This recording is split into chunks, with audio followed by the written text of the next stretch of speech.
अस्सलामु अलैकुम वरहमतुल्लाहि वबरकातुहू। अल्हम्दुलिल्लाह वकफ़ा वस्सलातु वस्सलामु अला अशरफिल अंबिया वल मुरसलीन अम्मा बअद फ़अऊज़ु बिल्लाहि मिनश शैतानिर रजीम बिस्मिल्लाहिर रहमानिर रहीम वला तमशी फ़िल अर्दि मरहन इन्नका लन तख़रिक़ल अर्द वलन तबलुगल जिबाल तूला। मुझा हम सफ़र साथियों असातिज़ा किराम व हाज़िरीन मजलिस, अस्सलामु अलैकुम वरहमतुल्लाहि वबरकातुहू।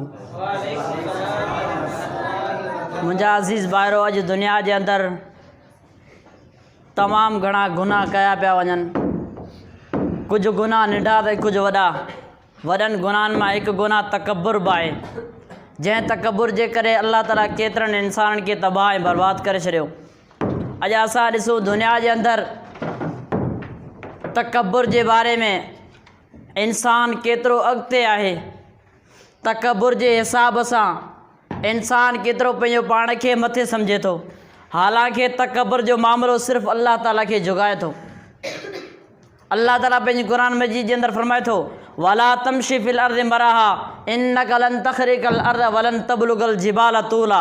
ए इंसान, तू ज़मीन जे मथां आकड़जी न हल। तुंहिंजो आकड़जे हलणु, तुंहिंजो ज़मीन जे मथां दबदबे सां हलणु, इहो तूं ज़मीन खे टोड़े चीरे कोन सघंदे। वलन तबलुगल जिबाल तूला, तुंहिंजो तकब्बुर जबलनि ऐं पहाड़नि जे चोटियुनि ते कोन पहुची सघंदो। ॾिसो, कारून तकब्बुर कयो, अल्लाह ताला उन खे खज़ाना ॾिना। अल्लाह ताला छा फरमाए थो, इन कारून कान मिन क़ौमि मूसा फबग़ा अलैहि व आतैनाहु मिनल कुनूज़ मा इन मफ़ातिहहु लतनू बिल उस्बति उलिल कुव्वा इज़ क़ाल लहू क़ौमुहु। अल्लाह ताला कारून खे एॾा वॾा ख़ज़ाना ॾिना, ताक़तवर जमायत उन जे ख़ज़ाननि जी चाबियूं खणंदी हुई। जॾहिं उन तकब्बुर कयो, अल्लाह ताला फरमाए थो, फ़कसफ़ना बिही व बिदारिल अर्ज़, असां उन खे ज़मीन जे अंदरि ॻे छॾियो। उहो ज़मीन जे अंदरि ॻियल आहे, ज़मीन जे अंदरि मदफ़ून आहे।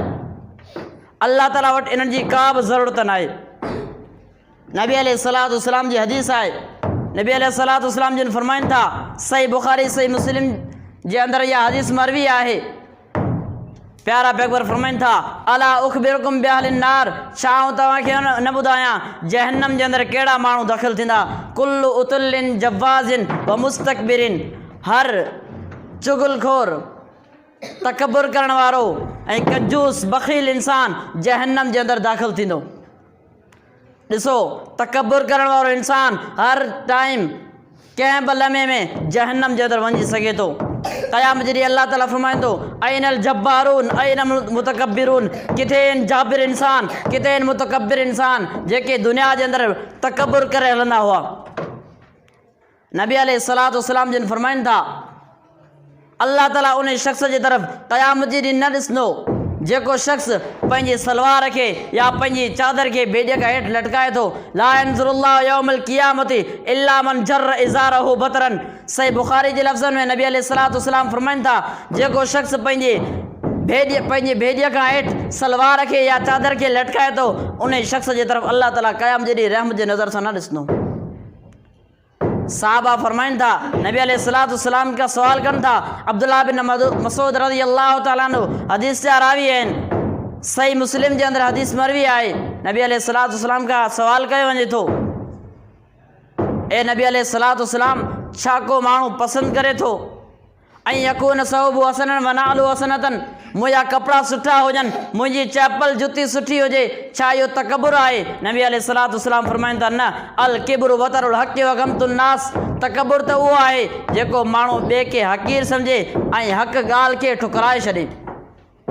शैतान तकब्बुर कयो, अल्लाह ताला उन खे चयो, आदम अलैहिस्सलातु वस्सलाम खे सजदो कर, पोइ छा चई? तकब्बुर कई। छा फरमाई? अल्लाह ताला फरमाए थो सूरह क़सस जे अंदरि, सूरह अराफ़ जे अंदरि, क़ाल मा मनका अल्ला तस्जुद इज़ अमरतुका क़ाल अना खैरुम मिन्हु ख़लक़तनी मिन नारि व ख़लक़तहु मिन तीन।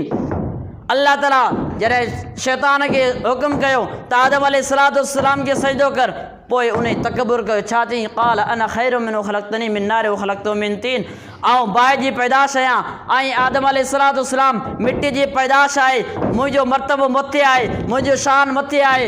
तकब्बुर कई। अल्लाह ताला छा फरमाए थो? क़ाल फ़हबित मिन्हा फ़मा यकूनु लका अन ततकब्बर फ़ीहा फ़मा यकूनु लका अन अंत तकबर फिया अल्लाह ताला फरमाए थो इन नाफरमानी कई इन तकबर कयो हाणे तू जन्नत जे अंदरां निकिरी वञ तू दुनिया जे अंदरि रुसवा ऐं ज़लील ऐं क़यामत ॾींहं ताईं तू रुसवा ऐं ज़लील ऐं फिरौन तकबर कयो चई अना रब्बुकुमुल आला अल्लाह ताला फरमाए थो असां वटि इन जी का बि परवाह न आहे असां इनखे नील नदीअ जे अंदरि गरक करे छॾियो छा मालूम थियो तकबुर जो मामिलो अल्लाह ताला खे झुगाए थो असांखे घुरिजे असीं एॾे वरी गुनाहनि खां माफ़ी वठूं ऐं एॾी गुनाहनि खां बाद अची वञूं अल्लाह ताला खां दुआ आहे त अल्लाह ताला असां सभिनी खे तकबुर जे गुनाह खां बचाए वाख़िर दवाना अल्हम्दुलिल्लाहि रब्बिल आलमीन।